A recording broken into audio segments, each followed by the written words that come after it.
Olá, vamos mergulhar direto numa análise que é simplesmente fascinante. Hoje, a nossa exploração foca no artigo brilhante da antropóloga Ana Sanches.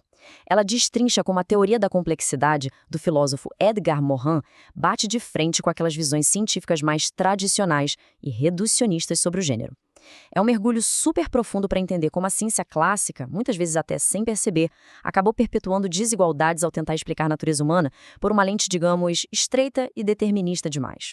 Olha só que interessante essa citação. Ela captura com perfeição o coração do material que a gente está investigando hoje, a urgência de desconstruir aquela velha separação rígida entre natureza e cultura. Por muito tempo existiu essa mania de colocar a biologia num canto da sala e a experiência social no outro, como se fossem entidades totalmente isoladas. A proposta da complexidade mostra que dividir as coisas assim não é só um equívoco, mas é algo cientificamente insustentável.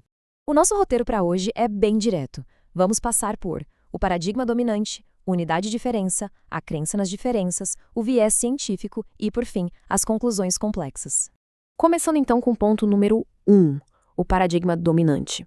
A análise começa logo abordando uma crença que é super enraizada na nossa sociedade. Sabe aquela ideia quase intocável de que diferenças biológicas ditam o destino das pessoas de forma inevitável? Pois é, o texto ilustra o binarismo linear e exato em que a ciência reducionista se apoia. Basicamente, quando o conhecimento divide tudo em caixas separadas, tipo, isso é puramente inato da genética e aquilo é adquirido pela cultura, a gente cria um terreno perfeito para a desigualdade. Assume-se erroneamente que se algo é da natureza, não tem como mudar, o que acaba sendo usado para justificar que alguns grupos fiquem sempre em posições subalternas.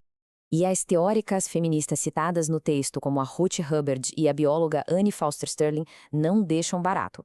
Elas argumentam que esse dualismo não é só um errinho inocente. Na verdade, é toda uma visão de mundo estrutural.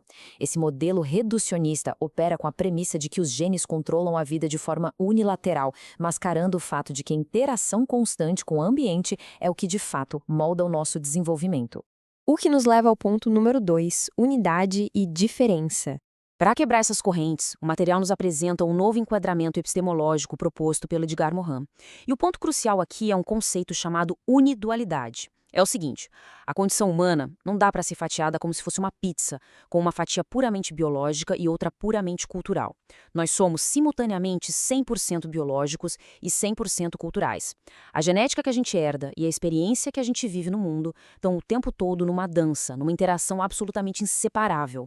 Existe um ciclo contínuo de retroalimentação. Claro que nenhuma atividade cerebral acontece sem as nossas transformações moleculares lá dos genes. Mas o pulo do gato na teoria de Morin é que diferenças em aptidões biológicas não justificam de maneira nenhuma uma hierarquia na sociedade. A diversidade orgânica simplesmente faz parte da vida. Agora, pegar isso e transformar em desigualdade ou subordinação, isso é uma invenção 100% humana e política. Vamos então para a parte 3, a crença nas diferenças. Agora a gente entra na análise de como os conceitos históricos de humanidade foram construídos. E essa citação é um verdadeiro soco no estômago. Ela expõe como a régua usada para medir a sociedade foi desenhada para favorecer um perfil muito específico. Historicamente, usar a palavra homem e as características masculinas como um padrão universal acabou invisibilizando muita gente. Se o sujeito absoluto de referência é o homem adulto ocidental, qualquer um que não se encaixe perfeitamente nesse molde, como mulheres, jovens e outras etnias, passa a ser tratado quase como um subproduto, um ser humano, digamos, inacabado. Consequentemente, o que a análise demonstra é que muitas das diferenças de gênero que parecem supernaturais são, na verdade, geradas pela nossa organização sociossimbólica. As diferenças biológicas reais acabam sendo frequentemente sequestradas e usadas como instrumento de controle. Elas servem como uma desculpa, com cara de ciência, para blindar e legitimar condições econômicas, políticas e simbólicas totalmente desiguais. Isso nos traz ao ponto número 4, o viés científico.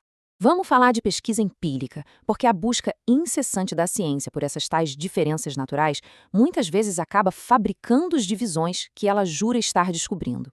Preste atenção nesse número, 1.600. Esse foi, aproximadamente, o total de estudos revisados numa meta-análise clássica de 1974 sobre as diferenças entre os sexos. E contrariando o senso comum da época, a evidência experimental só encontrou diferenças em áreas pouquíssimo específicas. Ou seja, quando a gente olha os dados com rigor, aquela gigantesca e intransponível fenda biológica entre homens e mulheres simplesmente não se sustenta na prática. Olha só como esse processo funciona na biologia social. É um fluxo contínuo. A sociedade manda estímulos diferentes desde o nascimento, como expectativas da família ou na escola. Esses estímulos culturais geram feedback que literalmente altera a química do nosso corpo, chegando a moldar reações hormonais físicas. Pensa nisso. É a cultura esculpindo o funcionamento biológico.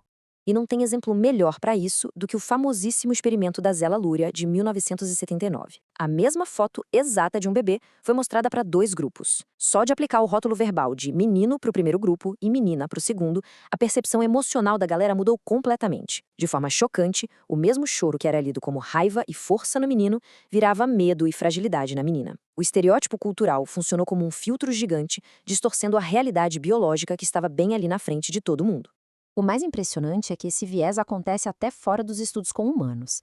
Na primatologia, por décadas, a ciência projetou valores patriarcais nos animais, forçando teorias de que primatas sempre se organizavam em torno de machos dominantes e fêmeas passivas.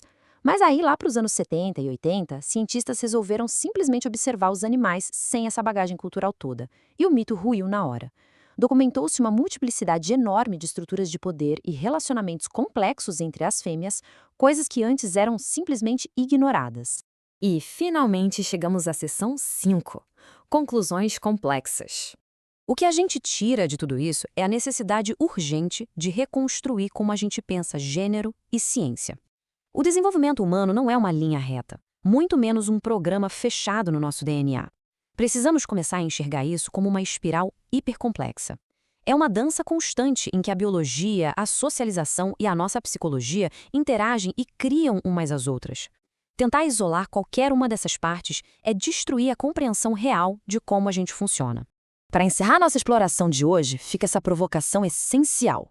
Depois de tudo que vimos, fica claro que o apelo cego à biologia tem sido muitas vezes uma ferramenta para mascarar preconceitos históricos. Entender a complexidade da vida humana liberta a gente dessa ideia sufocante de que o nosso destino já está traçado.